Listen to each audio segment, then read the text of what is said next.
The morning begins without urgency. Light settles over Rome as it always does, soft against stone, steady against a city that has learned to absorb upheaval without losing its rhythm.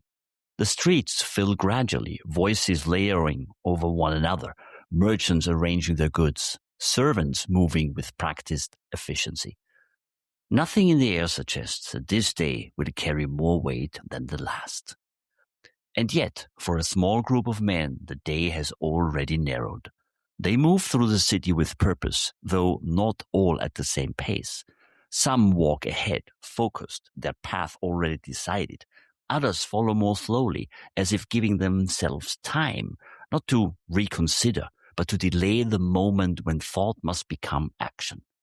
Each of them carries a version of the same conviction, shaped differently, justified differently, but leading to the same place. Something has to change, and the system they are part of no longer allows that change to happen from within.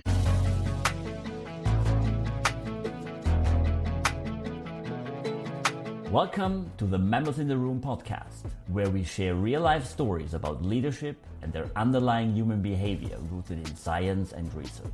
We unpack and interpret the evolutionary forces behind it to help you to better lead your people for outstanding business results.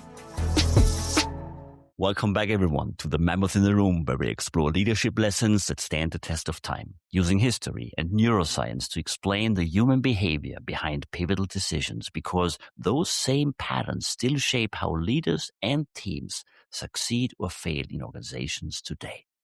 I'm Nicholas Bocconi, CEO of Mammoth Leadership Sciences. By now, Julius Caesar stands at a height that few before him had reached. Named dictator for life, honored repeatedly and surrounded by a structure that increasingly aligns itself around his will, he represents both the resolution of Rome's instability and the embodiment of a new uncertainty. For many, he is the man who ended chaos.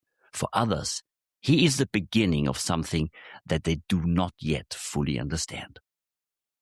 Among those walking toward the Senate that morning are men who have known him in different ways. Some as allies, some as opponents, some as both at different points in time. Gaius Cassius Longinus walks with a clarity that borders on impatience, his mind long settled on what must be done. Beside him, Marcus Junius Brutus carries the same destination, though not the same certainty. His thoughts returning again and again to the line he has crossed and the one he is about to cross again. They do not speak much. There is nothing left to say that has not already been said. The Theatre of Pompey stands ahead, its presence both familiar and symbolic, a place where Rome's political life continues to perform itself, even as its foundations have shifted.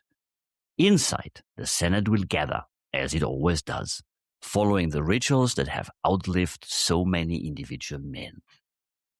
Caesar arrives without hesitation. He has been warned in small ways, indirect ways, rumors, suggestions, fragments of concern that never quite take full form. None of them have been strong enough to interrupt his course. None have carried the weight of certainty.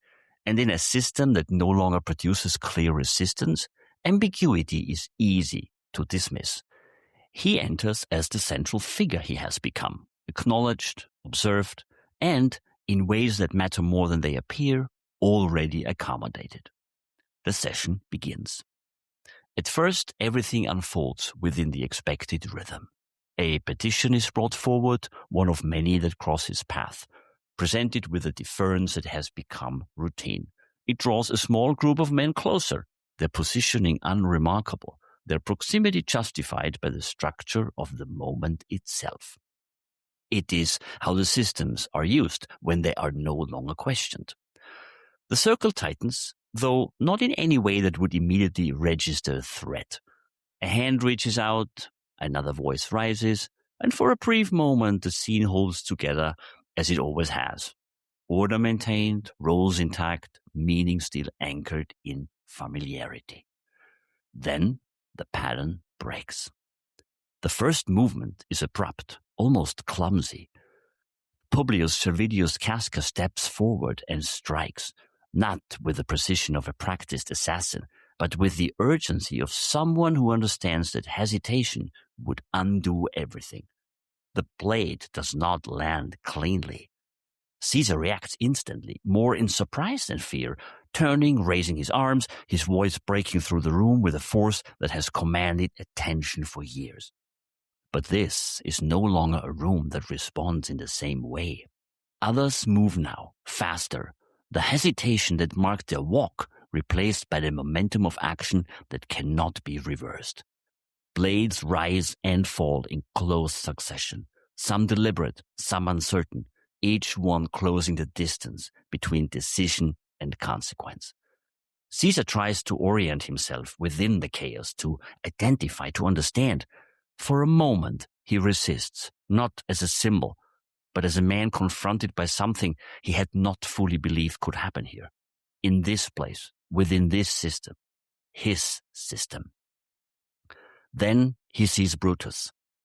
It is not a theoretical moment, not a pause long enough to reshape what is already in motion, but it is enough. A flicker of recognition that carries more weight than the words history would later attach to it. Whatever trust remained, whatever assumptions had held, collapse in that instant. The resistance fades, the room closes in, and then it is over. There is no immediate triumph, no unified declaration.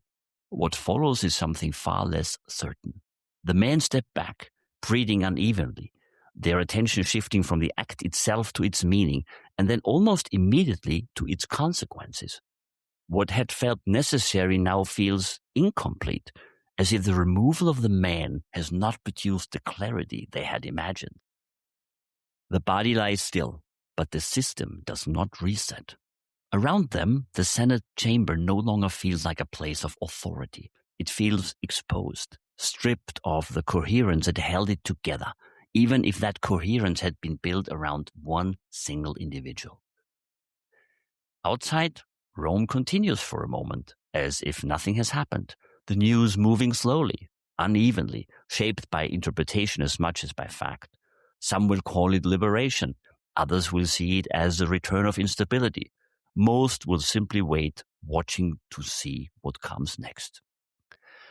Inside, the realization settles more quickly.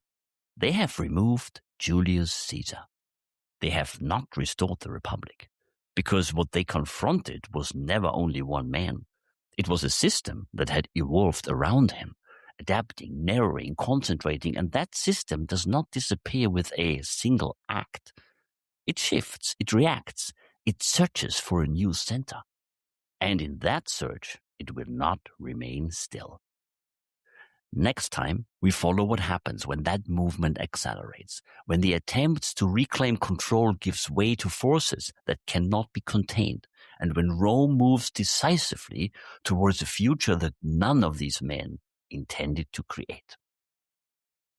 All right, well, drama at last. But what does this leave us with as modern leaders? If I want you to take away only two things from this episode, it would be these. First, when a system no longer allows for honest feedback or internal correction, pressure does not disappear. It accumulates beneath the surface, often unnoticed, until it becomes impossible to ignore. When it finally finds an outlet, it rarely does so in a controlled or constructive way. As a leader, your responsibility is not just to drive alignment, but to actively maintain channels where tension can surface early, be explored, and be addressed before it transforms into something far more disruptive. And secondly, removing an individual is rarely enough to solve a systemic problem. If the underlying dynamics, how decisions are made, how information flows, how people respond to power, remain unchanged, the system will continue to produce similar outcomes, often with a greater volatility and greater force. Sustainable leadership requires addressing those deeper structures, not just the visible figure at the center of them. The question for leaders is not only how to act in moments of crisis. It is how to prevent systems from reaching a point where crisis is the only mechanism left for change. All right, this was it again for today. If this episode resonated with you, whether as a leader, a student of history, or someone curious about why power unfolds the way it does, please subscribe, rate, and share it with someone in your network who would appreciate this kind of perspective. And lastly, if you're interested in more, you can order my book. It has the same title as this podcast, The Mammoth in the Room. It offers a practical roadmap how great leaders and their teams embrace evolutionary truths for outstanding business results. And it does that in 3 sections: on people, on strategy, and on implementation. Until next time, lead wisely, think critically, and don't let ancient instincts quietly hijack your modern leadership. I'm Nicholas Bocconi, and this is The Mammoth in the Room.